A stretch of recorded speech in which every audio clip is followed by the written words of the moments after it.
Hello, my name is Lauren Cruz, and today we are reading Torah portion Mishpatim, which is found in Exodus 21:1 through 24:18, and today I'm reading from a New International Version.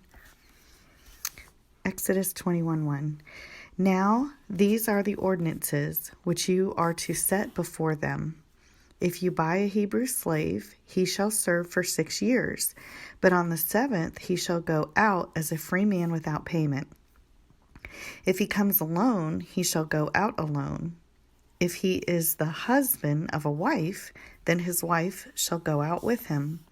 If his master gives him a wife, then she bears him sons or daughters. The wife and her children shall belong to her master, and he shall go out alone. But if the slave plainly says, I love my master, my wife, and my children, I will not go out as a free man, then his master shall bring him to God, and he shall bring him to the door of the doorpost, and his master shall pierce his ear with an awl, and he shall serve him permanently. If a man sells his daughter as a female slave, she is not to go free as male slaves do.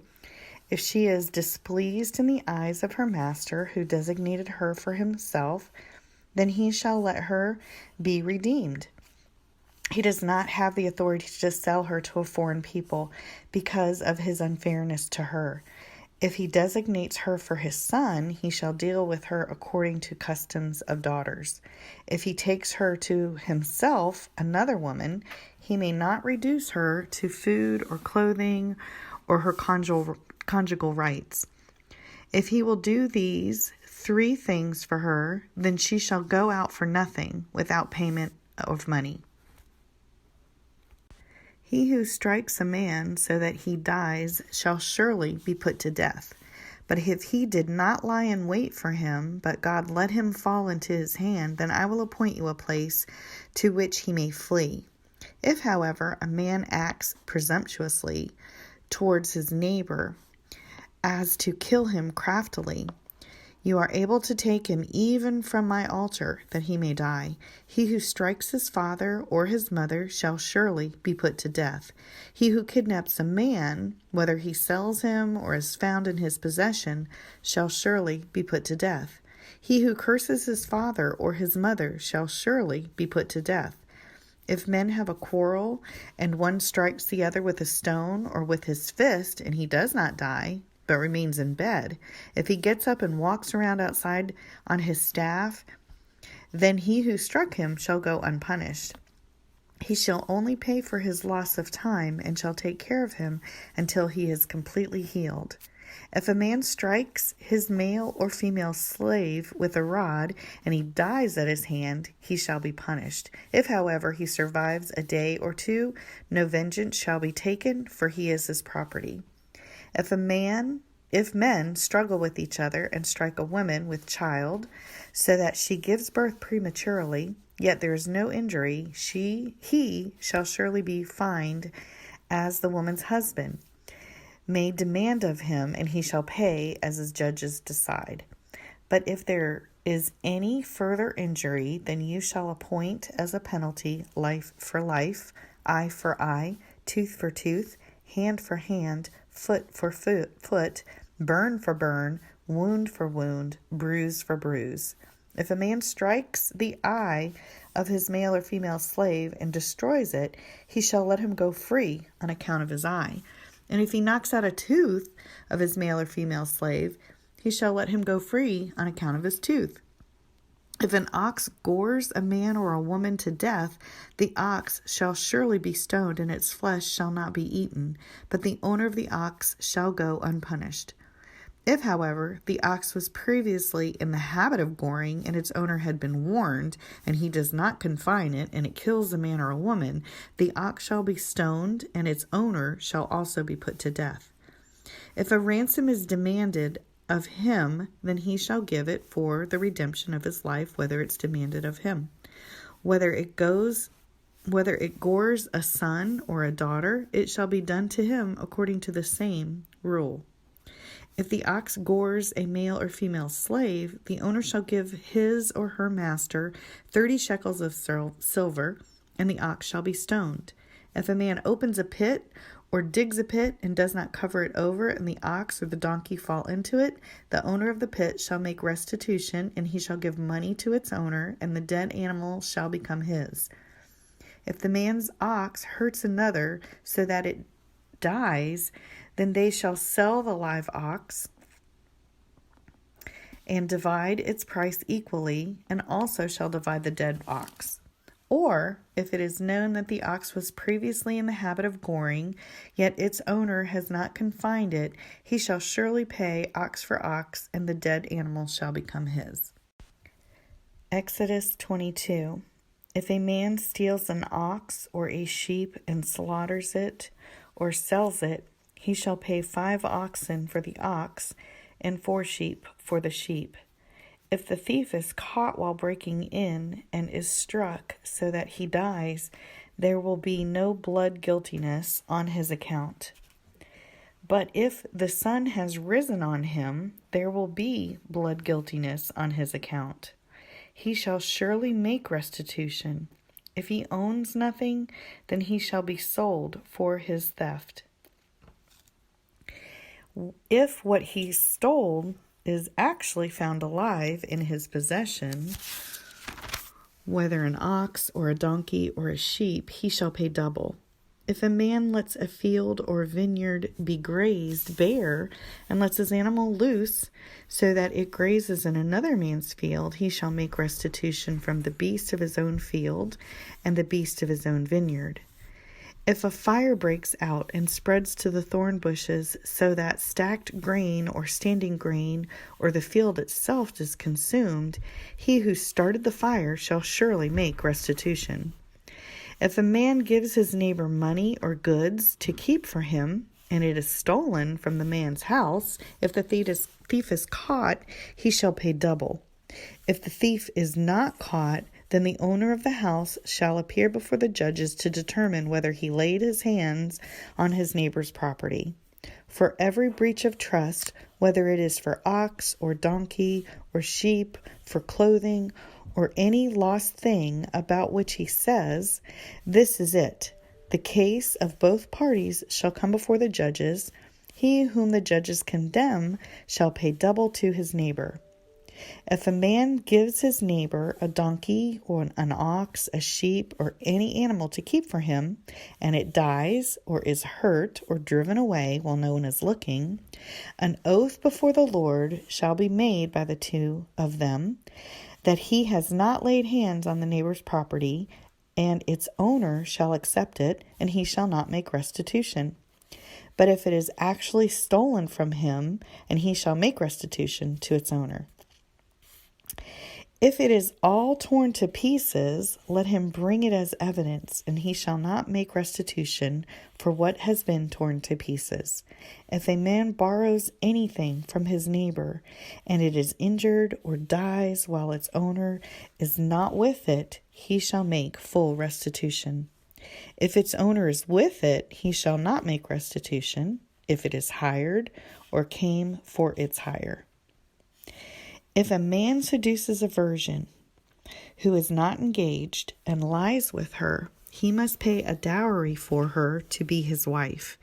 If her father absolutely refuses to give her to him, he shall pay money equal to the dowry for virgins.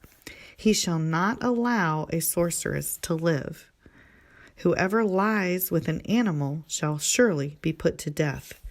He who sacrifices to any god other than the Lord alone shall be utterly destroyed. You shall not wrong a stranger or oppress him, for you were strangers in the land of Egypt. You shall not afflict any widow or orphan.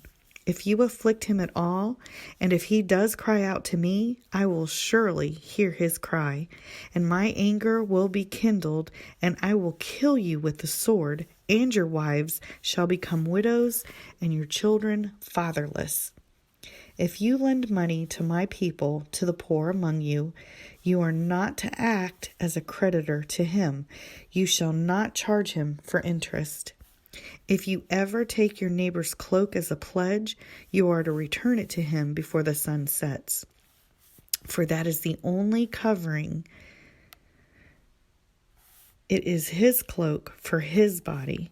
What else shall he sleep in? And it shall come about that when he cries out to me, I will hear him, for I am gracious. You shall not curse God, nor curse a ruler of your people. You shall not delay the offering from your harvest and your vintage.